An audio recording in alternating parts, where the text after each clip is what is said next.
I'm sitting here on the sofa with Gareth Roberts, the director of Oil in the Blood, and the reason I'm here with him today is because this year at Bike Shed London's show we're going to have for the first time a cinema, and we couldn't possibly have a cinema without playing Gareth's film. So Gareth, thanks for joining us. Pleasure. What on earth possessed you to try and make a film that documents the entire culture of the new wave cafe scene?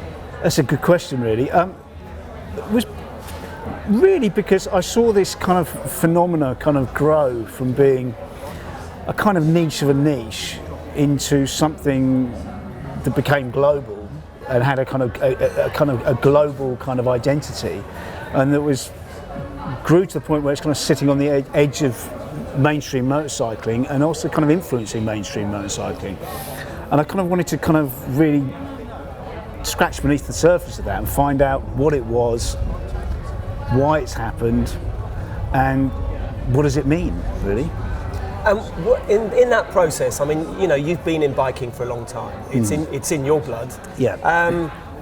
Over the process, what did you learn? What are the big themes? I mean, I know they're in the film, but what were the things that people can take from it and that you took from it? Well, I mean, I've been in motorcycling for, ever since I was a kid. So, I mean, I've been riding bikes for, over 35, 36 years now. This last 10 years has really been my most social time in motorcycling. For most of my adult life, biking was pretty much a solitary affair that I did with maybe one or two other mates. Did a little bit of time, a few seasons racing. That was a little bit more communal, but there was always that very kind of, there was always a very competitive edge there. So that wasn't really, there was an allusion to community, but it wasn't really. It was still very kind of individualistic. So when this kind of culture kind of emerged, and I became I became aware of it and became involved in it, the kind of social side of it really, really struck me. Really, it was just the way in which this culture kind of broke down a lot of the kind of traditional kind of bigotries and kind of genre-defining lines of motorcycling, and how it was, in many ways it was very forward-looking and very progressive, but it was also harking back to a kind of, I suppose, more romantic side of motorcycling, where people were a lot more kind of had a lot more of a kind of hands-on engagement with their machines, and I think the thing that really comes from it is just this idea that people are starting to re-engage with motorcycles again. That people are not just seeing motorcycles as appliances and as things that they just buy on credit, ride around for a year, and then trade in for something else on credit. That they start developing a relationship again with the motorcycle, a relationship which is kind of slightly more kind of long term, and they understand, starting to kind of have an interest in how those, how it works and why it works, and being able to put their hands on their own bikes. And I mean, that goes from, literally somebody just, changing the number plate at one end to people doing full rebuilds and full fabrications at the other end of the spectrum. But it's attached a value to those kind of skills again. And I just think it's just it's brought in an era of, brought us back to an era of just people just appreciating motorcycles a little bit more for what they are, rather than just throwaway pieces of consumerism. I mean, you started out by saying something quite interesting, that there was this niche within a niche which was nudging onto the mainstream, and you deal with that a little bit in your film. Yeah. Because obviously it's a film about custom culture, and now it's a category in an industry. Yeah. After sort of making that story and hearing other people tell that story and turning that into a narrative, where's that left you? Where's your head at with that? Where my head at, I know what where my own personal interests lie, but in terms of the industry and the kind of the sector or the culture as a whole, I think it's it's a good thing. It's a great thing. First of all, the manufacturers have started listening to what consumers want, and for a long time they didn't listen to what consumers want. They really tried and very successfully led consumers where they wanted consumers to be led. And what you've seen with a number of the major manufacturers is that they've actually started listening to motorcyclists again, and I started to try and understand what it is people actually want, rather than what they want to sell them, which I think is, it's in many cases are two different things. So I think that's a very positive thing. I think it's made motorcycling cool again. You know, motorcycling had become this kind of esoteric, kind of fetishistic little niche that really just sat on its own over there somewhere, where people who are into bikes, and then the rest of the world, you know, couldn't give a shit. Whereas with this whole culture, because it's so kind of wrapped up with the kind of lifestyle side of things, it's like, it's made bikes cool again. And bikes have always been cool. You know, they were cool in the early 1900s, they were cool in the 20s, 30s, 40s, 50s, 60s, 70s, started to drift off in the 80s and 90s. But it's made the whole motorcycle culture kind of something that people in the mainstream aspire to and, you know, would consider wanting to be a part of. Whereas 10, 15 years ago, that wasn't the case, and the net result of that was motorcycle industry was dying. Whereas now, you know, it seems like the motorcycle industry is, in certain aspects, has kind of recovered, and you know, that there's a renewed interest in motorcycling. So I think that's a great thing, and I think, you know, it's also a very diverse culture. So it means that people can take what they want from it. It's not a particularly prescriptive culture. So it's not like custom culture in years gone by, where there was a very strict kind of set of rules and kind of aesthetic, standards that you had to keep. It's so widespread. Is that people can take from it what they want to take from it, and they can burrow down into whatever little aspect they want of it, want to burrow down into, but still come to somewhere like the bike shed or any of the major events, and, you know, feel that they're part of something that's bigger and just beyond that particular little niche. You know, you'll have guys coming up to the bike shed show on, you know, 1940s, you know, Harley 45s, and then you'll have guys pulling up on it on, you know, 2019, you know, Triumph Scrambler, and they'll be parking next to each other and they'll be talking to each other about their bikes, and that's something that's very special because it never used to be like that. And I think that's the single most kind of positive thing that you can take from this kind of, you know, this culture, is that it's encouraged a sense of diversity where people can just actually get on with being interested in what they're interested in. Yeah, I think we talk about it a lot. It's a little bit kind of punk rock, isn't it? All the rules got broken and it's kind of brought everyone together. Yeah. Everyone's got something in common. Yeah. So in terms of your biking journey, what's your garage look like these days, and how much have you got going on, and how does it span across the eras from stuff that works to stuff that probably doesn't work very often? Well, my garage at the moment, I've got, well, there's 7 bikes that are attached to my garage. There's only 5 of them in there at the moment. But essentially what I've got at the moment, I've got a Norton Commando, which works most of the time. I've got a Triumph T140 Bonneville that's chopped up, which works very rarely. I've got an XJR 1300, which is quite heavily customised by Callum at Bolex. That works all the time. That's a very reliable bike. I've got Ducati 900 SS, kind of Mike Hailwood kind of super light, quite very heavily custom. The poster bike from a couple of years ago. Poster bike from 2 years ago. Yeah, that works. That only goes out when there's no sign of rain, though. I'm a bit precious about that. My partner's got a Moto Morini 500, which is a great little bike from the early 80s, and it's 81. And I've got a Bultaco Astro flat track bike, which is in the process of being rebuilt and made road legal. So that's it at the moment. And there's talk of a Laverda Jota at some point. Okay. Yes. Another money pit. Well, I'm hoping that's not going to be a money pit. I'm hoping that's going to be a ground-up rebuilt by one of the most foremost kind of Laverda experts in Europe. So that will be starting from scratch over a period of time in instalments. So hopefully, when that's built, that will just be built. But that's not going to be custom. That's just going to be an absolute nuts and bolts restoration on a stock bike. So you're covering a good chunk of the genres covered in the film, just for research purposes. Yeah, obviously. absolutely. But I mean, you know, are they all therefore tax deductible? Surely that's research. Well, it's that's a little bit debatable. My accountants, we have plenty of arguments about that. But no, I mean, one of the the less positive things about this culture is it's turned a lot of us into greedy gluttons.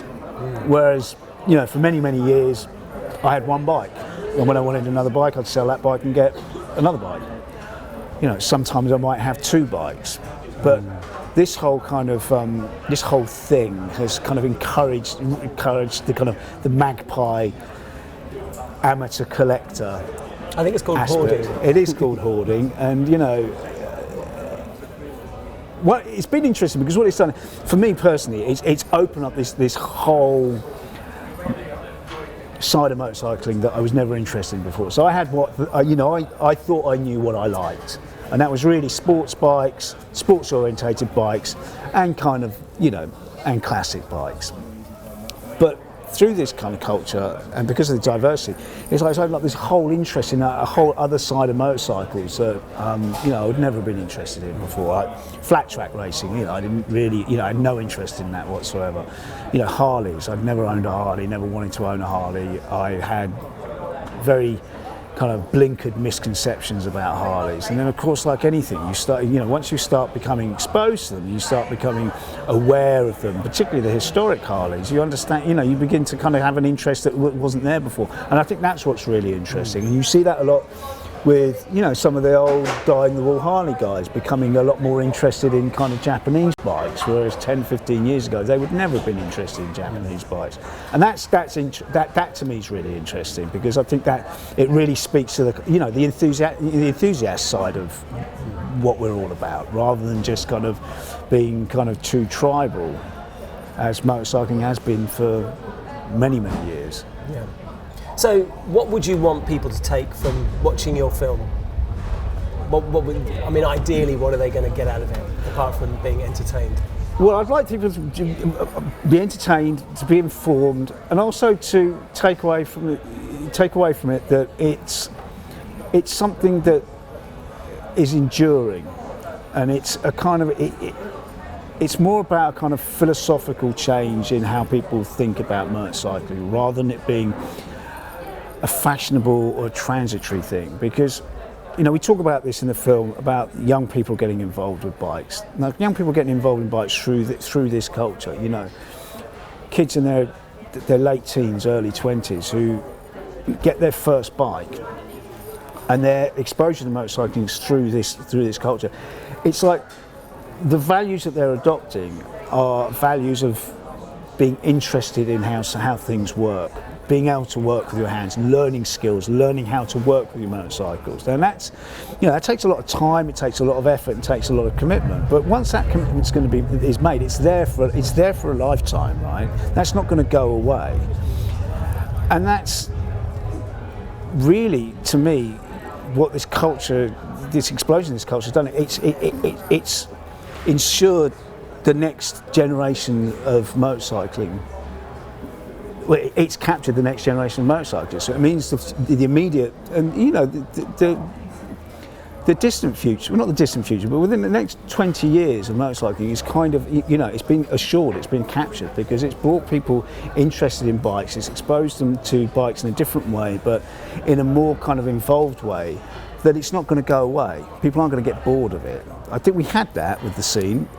Maybe 4 or 5 years ago, you had people dipping in, dipping out, but it's kind of leveled off now. And I think that the people who are interested in it, at whatever level, you know, are, you know, here to stay. And I think that's a good thing.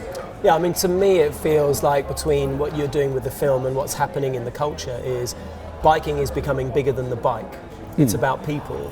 So, I mean, you talk about electric, you talk about women coming back into biking and owning it, and not being on the back, and it becoming a natural part of sort of women's culture, and a whole bunch of themes about how things are evolving. But I think what it really talks about is the people. Yeah, absolutely. And it talks about it's not just about the two wheels and the powertrain. It's about this big group of cultures all coming together. Yeah, and it's the relationships that you develop with people. I mean, that's what makes this all interesting. It's you know, the bikes are the bikes, and the bikes are fascinating in themselves, but bikes have always been fascinating. So what's the thing that's made it different? And that's the culture, you know, that's the culture, that's the people, that's the interaction with the people, and that's the kind of just this kind of sense of identity that it gives people, but from all sorts of different backgrounds and all sorts of different kind of walks of life. And it's not like an identity that's asking you to conform to anything. It's just asking you to. It's like David Boreas says in the film. It's just, come and give something. It doesn't really matter what it is, but as long as you come with a giving and an open spirit, then you're welcomed with open arms. And I think that's what's really interesting about it. You come to the bike shed and you walk around the bike shed and you look who's in it. I mean, it's not what its detractors would imagine it to be. Its detractors would say, it's just hipster bikers, but you walk around here, there's all sorts of different bikers. There's a guy in the corner in his full race leathers. There's a guy, there's a guy sat at the bar, who's got his adventure bike gear. There is the bloke with the beard and tattoos over there, and then it just kind of, and then there's commuters, and there's all sorts of people, and they're all parking their bikes here, and they're all talking to each other about their bikes. They may be completely different, but it's a kind of a sense of openness that's kind of come through this culture that I find really kind of fascinating and positive about it, really. And I've made friends all over the world through it, in ways that I never used to be. It never really happened in biking previously. And you've got a couple of interesting key narrators through it. I mean, you've got Paul Dorleans, who's been around since the earliest days, the Vintage Agent, and of course Chris Hunter, the founder of Bike Exif, and those two really were key disseminators of storytelling. And who else do you think was really sort of, in terms of guiding the film and sort of pinning it down? I mean, do you think those two guys were sort of those guys? They were. I mean, they were interesting. The pair of them kind of talked. They talked about the culture with a sense of detachment that enabled them to give a kind of, have a kind of overall view of what was happening. The bike shed yourself, I mean, really, personally for me, it was my involvement with the bike shed, in the early days that kind of gave me the kind of exposure and enthusiasm to all of this. So, it was the bike shed. There was also, all sorts of strange and wonderful characters that we met along the way, who ended up featuring quite heavily throughout the film. People like Craig Rodsmith. I mean, Craig. He's a character. I just bumped into Craig. I knew who he was. We did an interview with him at the Handbuilt show a couple of years ago. But he just, he's short. He interviewed him for about an hour and a half in the end. So it was a relatively long interview, but it was only one interview. But that was really, that was a really insightful interview. I mean, obviously we spent a lot of time with David Boreas from El Solitario. He really helped kind of mould how I looked at it. I mean, David's a mercurial character, so it wasn't always easy. But we started as friends and remained, ended as stronger, closer friends. But the structure of the film is that it doesn't have a narrator or one narrator or two narrators. The whole idea of it's about really giving a voice to the 300 people that we interviewed. I mean, of the 300 people we interviewed, we probably feature about 140, 150 of them, and that's not necessarily. It wasn't a value judgment. It was just just trying to get the best bits. I mean, Ross actually from here, from the bike shed. He had a lot to say, a lot of interesting stuff to say about lots of different aspects of it. What was interesting about Ross is that we interviewed Ross 4 times over the lifetime of the film. So we interviewed him. He was like the second interviewee, and I think he was one of the last interviewees as well. And he gave a kind of, so he gave a good snapshot of it over the time slice of the film. But actually, funny enough, what he was saying at the beginning. What he was saying at the end and what he said at the beginning were remarkably similar, and that was what was interesting for me. It was like I was a little worried, because it took nearly 3 years to make, whether the stuff that we shot at the beginning was going to be relevant or not. But actually, that was one of the things that really came through. Is actually yes, it was relevant, because we're not talking about something that's actually as transitory as one might feel that it is from the sheer output of, across social media. You think it's changing, but actually the kind of core values and the core kind of way in which people are kind of thinking about it, it's not changing. It's evolving, but it's not changing anywhere near at the rate that you would imagine. I think, a lot of people were concerned that, because the film took a long time to make, that by the end of it some of the material would have been sort of outdated, but actually I think what the film showed me as a viewer was the stories remained the same. The scene, as maybe as businesses or as categories or as various other parts of the, how it's executed, that's changed, and the bikes have evolved and moved on, but the story underneath it has remained exactly the same. No, you're right. I mean, what I think has happened over these 3 years is the kind of, culture's matured. There are certain people within the culture who have worked out ways in which they can monetize it and make a living from it, and then there are other people who have realised that they actually can't make a living out of it. So you've had people, you had a number of people fall away from it, who haven't really been able to work out how to run a business. As they say, there's hundreds of pounds in motorcycling.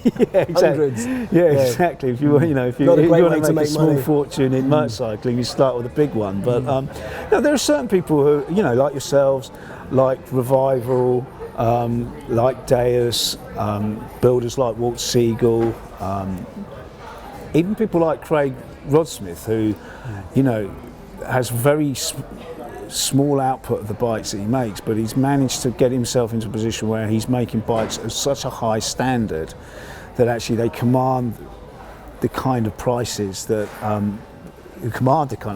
people are willing to pay, but also are big enough to sustain sustain his operation. There's other people like kind of Max Hazen who are in that category, and I think it's the difference between those who have succeeded and those who haven't is not necessarily down to skill or flair, but it's really being an understanding of what it is that they do best, and actually really focusing on what they do best.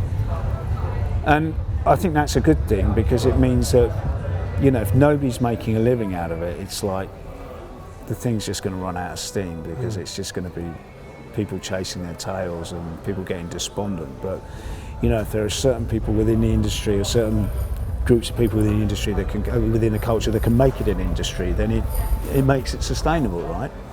And why shouldn't people earn money from it? People put more than enough time into it, and